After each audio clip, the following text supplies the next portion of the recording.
न जाने कब जीवन के 3 दशक बीत गए, कब जीत गए, कब हार गए, कब जीवन जीना सीख गए। कुछ बचपन की यादों में, कुछ ख्याली बातों में, कभी लोगों को परखने में, कभी संबंधों को चखने में, कभी सीखने में, समझने में, कुछ डिग्री हासिल करने में, न जाने मेरे जीवन के कब 3 दशक बीत गए। इस जीवन की यात्रा में कई आए और कई चले गए, कुछ लेसन्स देकर चले गए, कुछ ज्ञान सुनाकर चले गए। भरपूर दिखाई देता जीवन, अंदर से कुछ खाली था। इसको भरने के लिए मैं करता खूब हम्माली था। न दुख था बहुत कुछ जीवन में, ना ही थी अधिक कोई खुशहाली, फिर भी अंदर से खाली था मन, जो करूँ मैं इसकी रखवाली। मंदिर, मस्जिद, गुरुद्वारा, गिरजाघर में चक्कर मारा, इतना घूमा, इतना ढूंढा कि कोई तो सुने हमारा। सोमवार को शिवजी के पास तो मंगलवार को बड़े बालाजी, बुधवार को गणपति मंदिर, गुरुवार को साई मंदिर, शुक्रवार को देवियों के व्रत, शनिवार को शनि मंदिर, रविवार को जो बच जाए सबको पूजन करता था। मूर्तियों को चमकाने में, पूजा पाठ करने में बड़ा मज़ा ही आता था। और फिर भी मन नहीं भरा तो बिन चप्पल पैदल माँ नालछा के दर्शन करने जाता था। बस एक ही इच्छा मन में थी कि कोई तो हो सुनने वाला। सेंट थॉमस स्कूल में जब बचपन से फादर सिस्टर को देखा था, उनके जैसा बनने का जीवन का एक सपना था।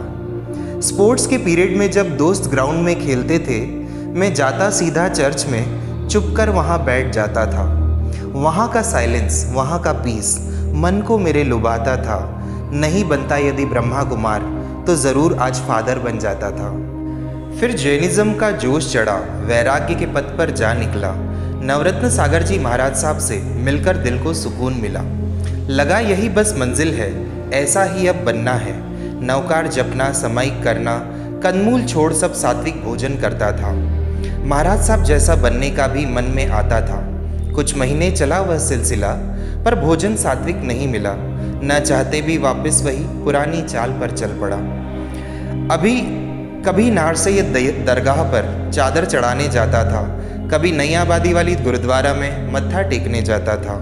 अब तक तो मंदसौर का शायद ही कोई मंदिर हो जिसके देवी देवता पर्सनली मुझे ना जानते हों। परमानेंट ग्राहक जो था उनका। जीवन का अच्छा लंबा खासा हिस्सा बीमारियों में गुजरा है। आज भी हॉस्पिटल का काबरा वार्ड का रूम नंबर 16 नहीं बिसरा है। न रिपोर्ट्स में कुछ आता था, न बीमारी कोई डिटेक्ट होती थी, फिर भी पता नहीं क्यों मेरे ब्लड गायब हो जाता था। जब ज्ञान मिला तब पता चला वो डिप्रेशन के कारण था। सबसे सिंपैथी पाने का वो भी एक मज़ा था। लास्ट भक्ति इस्कॉन की थी जब वेकेशंस में उज्जैन जाना हुआ। हरे कृष्णा हरे रामा यही सारा दिन चलता था। गले में तुलसी की माला, मस्तक पे चंदन तिलक, भक्ति भजन और कीर्तन प्रभु जी के साथ में करता था। खूब ढूंढा, खूब खोजा, फिर भी अंदर एम्प्टीनेस थी। फिर एक दिन अचानक आस्था चैनल पर अवेकनिंग विद ब्रह्मा कुमारीज पर नज़र पड़ी।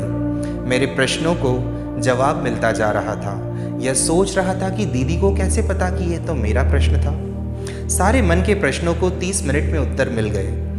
देखा फ्री ऑफ कॉस्ट मेडिटेशन, अगले दिन सेंटर पहुंच गए। कहा दीदी को मेडिटेशन सीखना है, अवेकनिंग से पता मिला है। 7 दिन का कोर्स किया, पर क्या सुना कुछ पता नहीं। पर साइलेंस में जब बैठता था तो बहुत मज़ा आता था। जब दीदियों से बात हुई, जब बीकेस से मुलाकात हुई, सोचा इस कलयुग में इतना मीठा बोलने वाला भी कोई है क्या। 15 ही दिन बीते थे।